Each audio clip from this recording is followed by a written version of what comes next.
모든 인물은 단 한 문장으로 요약된다. 이런 아주 재미있는 말이 있습니다. 아무리 파란만장한 인생을 살고 많은 업적을 남긴다고 해도 죽고 나면 결국에 가서는 한 문장으로 one sentence, 한 문장으로 기억된다. 이런 말인데, 예를 들면은 그 세종대왕이 있죠. 세종대왕은 한마디로 뭐예요? 훈민정음을 만든 왕이다.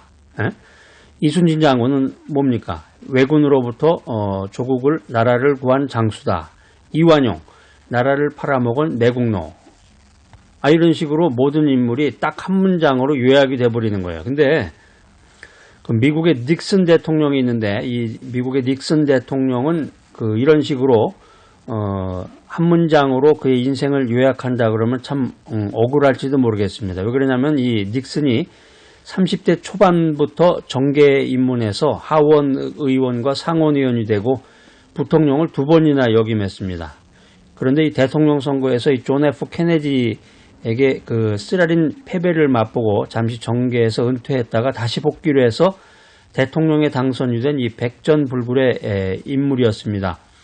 중국과의 그 외교 관계를 정상화하고 베트남 전쟁을 종식시키는 등의 이 아주 탁월한 외교 분야에서의 그 업적이 있었는데, 그 유명한 그 워터게이트 사건 있죠? 워터게이트 사건으로 인해서 그 임기 도중에 사임한 미국 최초의 대통령, 이런 한 문장으로 기억되는 사람이 되고 말았습니다.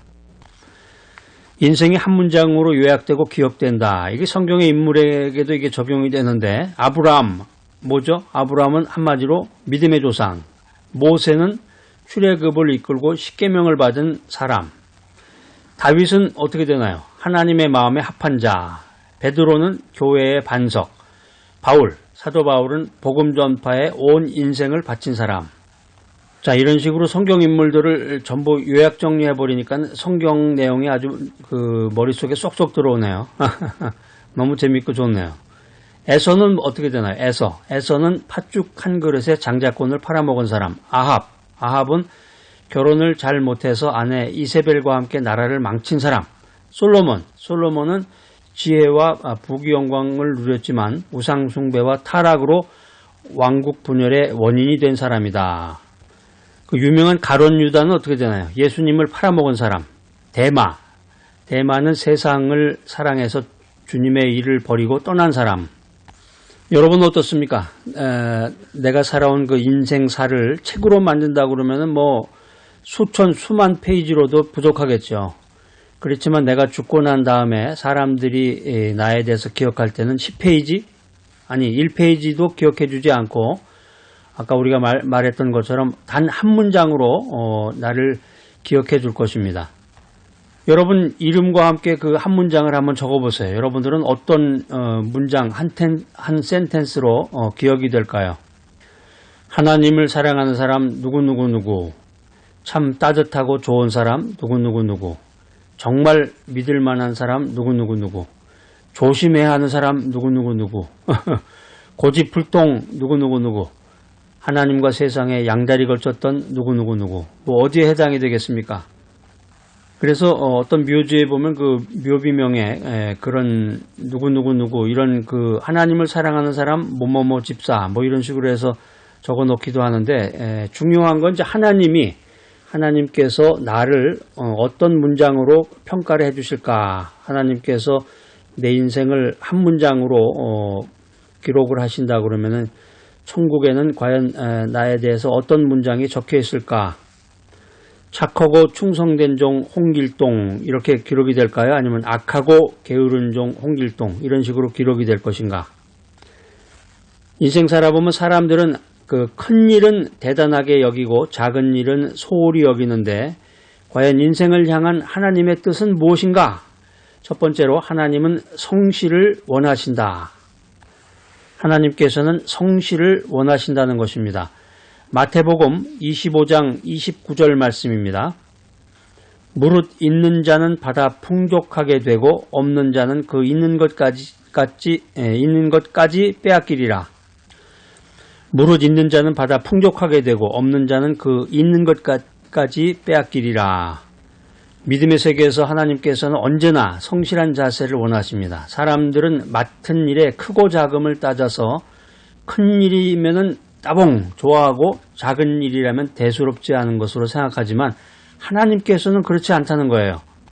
그러니까 우리가 목사님들을 대할 때 목사님들이 과연 얼마나 영적이고 거룩한 생활을 하고 있느냐, 그 아주 간단한 것 같아 보면 사람을 대하는 그 태도에 있겠죠. 이 사람이 사회에서 얼마나 큰 타이틀을 가지고 있느냐, 그럼 어서 오십시오, 환영합니다, 아주 그 사람을 환대하고 그러지만은 사회적으로 비천한 낮은 직업에 있는 사람이다, 직장도 변변치 않다, 그러면 만나주지도 않잖아요. 하나님께서는, 전지전능하신 하나님, 창조주 하나님께서는 그 사람이 맡은 일이 얼마나 크냐, 이 사람이 장관이냐, 이 사람이 국무총리냐, 이 사람이 대통령이냐, 이런 걸 보는 게 아니라 그 맡은 일에 얼마만큼 성실한가, 맡은 일에 얼마만큼 충실하게 인생을 살아가는가, 이것을 보신다는 것입니다. 그러니까 목회자라고 그래도 교인 수가 적고 작은 교회에서 목회를 한다고 할지라도 정말 진심으로 성의를 다해서 주님을 사랑하고 말씀 중심으로 복음을 전파하는 그런 목회자다. 하나님께서 얼마나 그분을 사랑하시겠어요. 우리가 성경을 보면은 예수님께서는 성실한 생활에 대해서 하나님의 축복을 달란트 비유를 통해서 우리들에게 들려주고 계십니다. 이 비유에서 우리는 주인이 5달란트로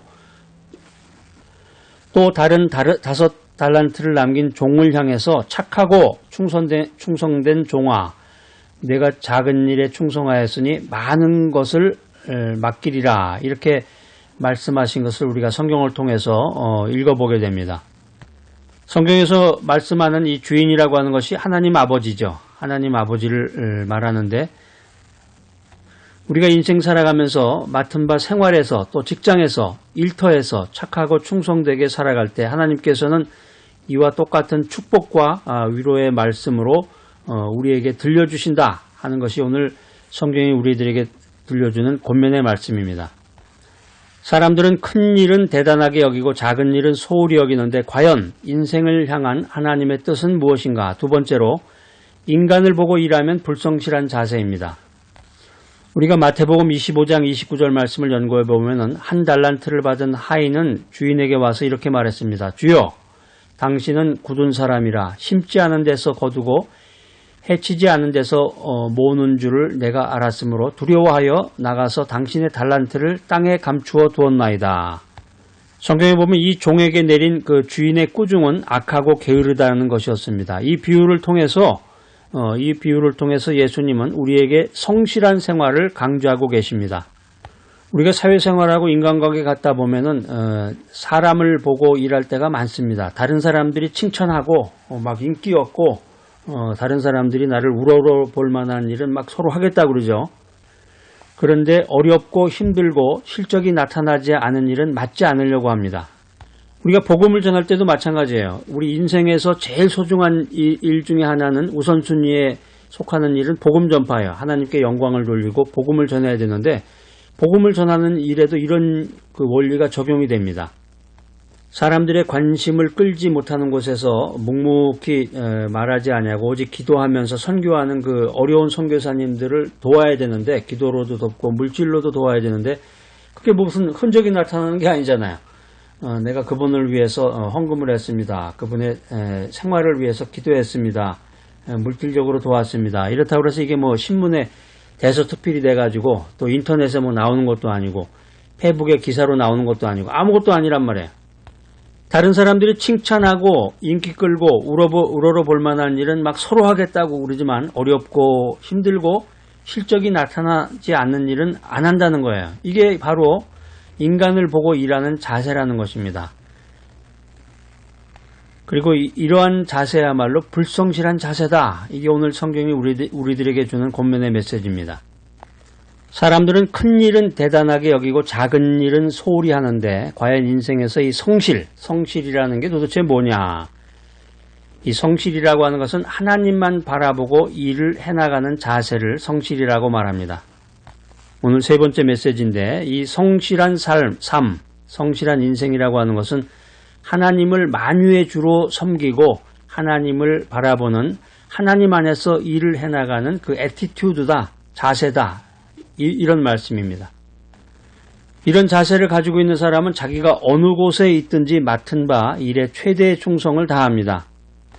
기도하다가 감사절이 됐을 때 하나님께 감사해야 되는데 갑자기 기도하던 그 어려운 선교사님의 그 생각이 나가지고 어려운 가운데서 복음을 전하는 그 선교사님의 생각이 나서 빨리 그 감사 기도를 하면서 그분에게 물질적으로 도움을 줘야 되겠구나, 이런 생각을 하는 사람들, 이런 사람들의 삶이라고 하는 것은 하나님을 만유의 주로 섬기는 인생이다라는 것입니다. 하나님을 바라보고 하나님 안에서 최선을 다해서 인생을 살아가는 사람, 그런 성실한 인생을 살아가는 사람을 주님께서 기억하시고 주님께서 인정하시고 하늘나라에서 그 사람을 인정해주고 생명의 면류관을 그에게 주실 줄로 믿습니다.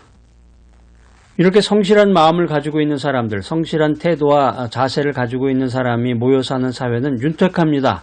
성실한 사회가 모여 사는 나라는 부요의 축복을 받아서 선진국이 되는 거예요.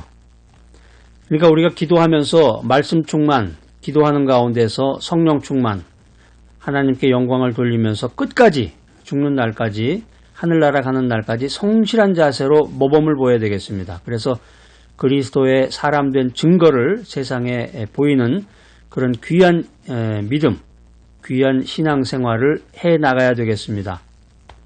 자, 오늘 이 귀한 메시지 들으신 여러분들, 성실하게 인생을 살아서 예수님께 영광을 돌리고 복된 삶을 살아가는 귀하고 복된 여러분 모두가 되시기를 간절히 기대합니다.